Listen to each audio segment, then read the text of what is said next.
ఈ వీడియోని ఎండ్ వరకు చూడండి, ఎందుకంటే ఎండ్లో ట్విస్ట్ ఉంది. 2016 ఇండియా. సురేష్ అనే వ్యక్తికి ఒకరోజు తన పొలంలో ఒక బాక్స్ దొరుకుతుంది. సురేష్ ఆ బాక్స్ని ఓపెన్ చేసి అందులో ఒక బ్లాక్ రోజ్ ఉంటుంది. సురేష్ దాన్ని తన ఇంటికి తీసుకుని వెళ్తాడు. ఆ రోజు నుండి సురేష్ యొక్క లైఫ్ టర్న్ అవుతుంది. ఎంతలా అంటే 29 రోజుల్లోనే తను ఒక పెద్ద ఇల్లుని, కార్ని కొనుక్కుంటాడు. దీనికి కారణం అంతా ఆ బ్లాక్ రోజే. ఇలా ఉన్న సురేష్కి 30వ రోజు ఒక డౌట్ వస్తుంది.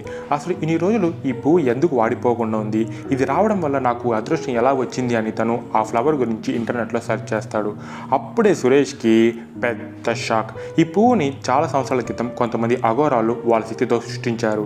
ఇది ఎవరికైతే దొరుకుతుందో వాళ్ళకి 29 రోజుల వరకు అదృష్టం వహిస్తుంది. కానీ 30వ రోజు మాత్రం దీనిని భూమిలో పెట్టేయాలి, లేదంటే వారికి తప్పదు మరణం. అన్ఫార్చునేట్లీ సురేష్ ఆ పువ్వుని గురించి చదివింది 30వ రోజే. ఆ రోజు రాత్రే తను కూడా మరణించాడు.